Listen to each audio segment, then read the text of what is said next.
दोस्तों शाहीन शाह अफरीदी ने कम उम्री में दुनिया के बड़े बड़े खिलाड़ियों और बॉलरों को पीछे छोड़ दिया है।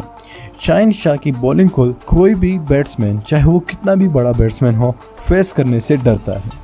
शाहीन शाह अफरीदी मोहम्मद आमिर के बाद सबसे कम तरीन बॉलर है जो इतनी फेम और अचीवमेंट्स पा चुके हैं। वर्ल्ड कप में बड़े बड़े बैट्समैनों को उन्होंने पवेलियन की राह दिखाई और पाकिस्तान को मैचेस भी शाहीन शाह अफरीदी की बेहतरीन बॉलिंग की वजह से ही जीती गई। एक बात है, अगर शाहीन शाह अफरीदी को पहले वर्ल्ड कप के मैचेस में चांस दिया होता तो आज पाकिस्तान सेमीफाइनल में होता, लेकिन बदकिस्मती से हमारे सेलेक्टर्स और कोच और कप्तान ने पहले मैचेस में शाहीन शाह अफरीदी को चांस ना देकर बहुत ही बड़ी गलती कर दी और इसका इतराफ खुद सरफराज अहमद और मिकी आर्थर ने अपने प्रेस कॉन्फ्रेंस में किया है। शाहीन शाह अफरीदी आईसीसी के नज़र में आ गए। आईसीसी ने शाहीन शाह अफरीदी के बारे में ऐसी नई रैंकिंग जारी कर दी जिसमें शाहीन शाह अफरीदी बहुत ही बड़ी छलांग लगाकर आईसीसी के टॉप 10 लिस्ट में बॉलरों में आ गए हैं। दोस्तों हम आपको बताते चले 2019 के ओडीआई के बेहतरीन टॉप 10 बॉलरों में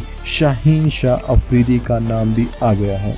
आईसीसी ने हालिया नई रैंकिंग जारी कर दी जिसमें पाकिस्तानी बाबर आजम, शाहीन शाह अफरीदी और शादाब खान शामिल हैं। यकीनन इस लिस्ट को देख करके और शाहीन शाह की उभरती हुई कारकर्दगी को देख करके इंशाल्लाह कम ही वक्त में शाहीन शाह अफरीदी दुनिया के नंबर 1 फास्ट बॉलर बन जाएंगे। इसी को लेकर के शाहीन शाह अफरीदी भी काफ़ी पुरजोश दिखाई देते हैं और इंशाल्लाह आगे आने वाले मैचेस में शाहीन शाह अफरीदी अपने कौम और अपने मुल्क का नाम रोशन करेंगे। दोस्तों शाहीन शाह अफरीदी के इस परफॉर्मेंस से और इस कारकर्दगी से आप कितने मुतमईन हैं और शाहीन शाह अफरीदी को आप क्या पैगाम भेजना चाहते हैं, आप हमें कमेंट करके ज़रूर बताइए। देखिए दोस्तों, आप कमेंट ज़रूर किया करें, आपका कमेंट हमारे लिए बेहद कीमती है। मज़ीद ऐसी वीडियोस के लिए हमारे इस चैनल को सब्सक्राइब करना मत भूलिएगा और साथ ही उस बेल आइकन पर भी क्लिक करें ताकि आपको हर आने वाली नई वीडियो के अपडेट्स वक्त पर मिल सके। मैं मिलता हूँ आपसे अगली वीडियो में, तब तक के लिए मुझे इजाज़त दीजिए। अल्लाह।